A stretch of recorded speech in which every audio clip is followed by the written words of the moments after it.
show you some of the more unusual fruit trees that grow around the world that we can grow here in our area. Some of them are going to be susceptible to cold and will grow more at the beach. Others, depending on how cold or how much you want to protect it. This one does really good on the beach and probably up to about 41. It's called the strawberry tree, Montingia. And it got its name because the flowers look like strawberry flowers and the fruit tastes like cotton candy.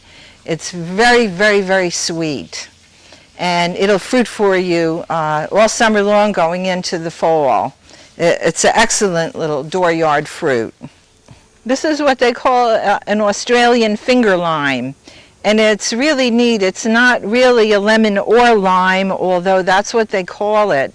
This is prized by chefs all over the world.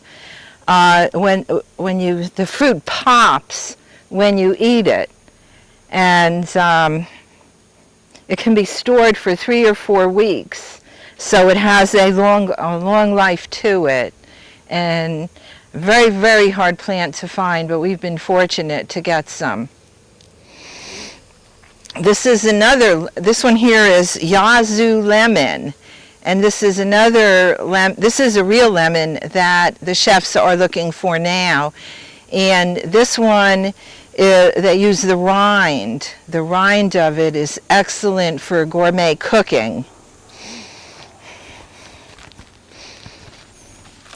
And this one, Thai lemon or lime, this one here, they use the leaves in Thai cooking.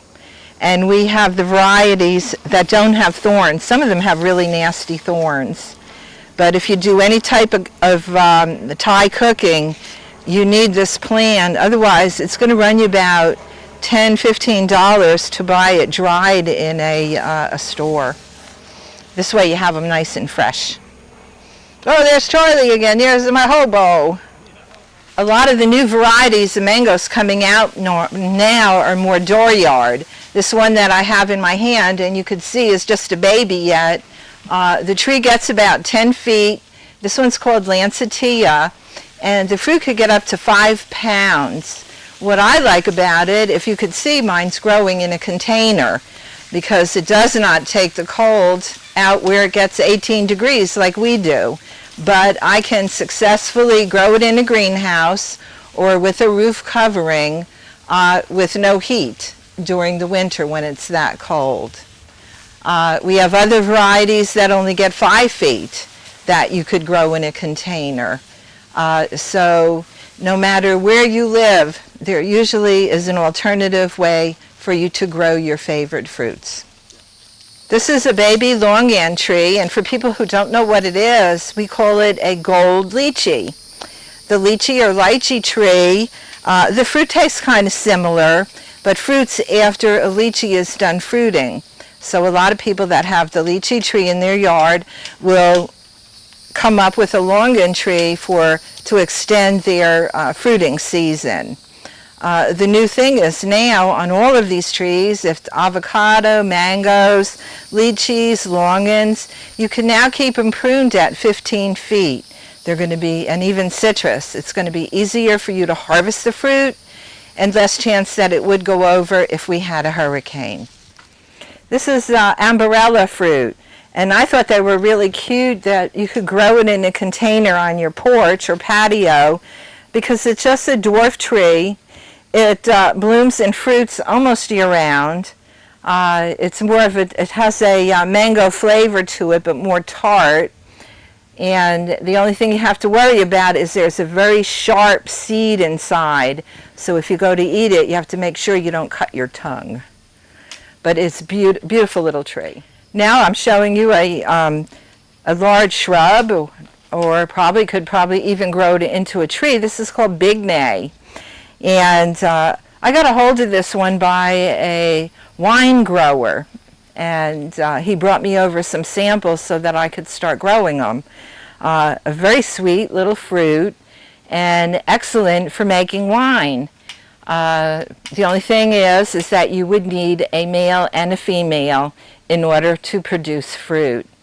I've had one out on the property here for almost 20 years in a little bit protected spot and never knew why it didn't fruit, and now I do. Now it has a mate, and hopefully I will have some coming up in the ground. This is a wampy fruit, and for the first time my husband found one that is actually sweet. It kind of has a watermelon flavor to it. It grows in little clusters at the end of the branches and is a real pretty little tree, something unusual for the collector. I'm going to show you just a small version of the Jabuticaba tree right now, and this is a very unique tree from Brazil. The fruit grows right on the stems and on the trunk of the tree. It gets the fruit about the size of a quarter, and it has a little seed inside, and to me it tastes, you eat it like a grape and it tastes like a cherry. You can actually take the fruit off the tree and put it in a plastic bag and put it in your freezer till you're ready to eat it, because it will produce 2 or 3 times a year, and it loves the wet. So it's a good wet area tree. I have them growing here at the nursery. This is Barbados Cherry. It's a small little weeping cherry tree. Probably gets about, I'd say, 8 to 10 feet tall. Has real pretty little pink blooms on it. Long fruiting season, about 3 or 4 months in the summer. And looks like little apples hanging on the tree. One fruit has more vitamin C than a whole orange. This is a shrub called Blackberry Jam fruit, and very scented. If you didn't want to eat the fruit, it is a very scented bush. And the fruit actually tastes like blackberry jam. They probably get about a ½ an inch in diameter. Mine is frozen in the winter, but has always come back. So if you're in a warmer area, you really get a lot of enjoyment out of this shrub. This is Cattleya guava, strawberry cattleya. It has a hint of strawberry flavor to it. A small bush, you could prune it up into a tree or a multi-stem, or keep it as a large shrub. It takes the cold, it takes the drowning, it takes neglect, it takes dry. Fruit is excellent. You could eat it out of hand, make it into jams and jellies, and is, I believe, a Florida native. Been around many, many years.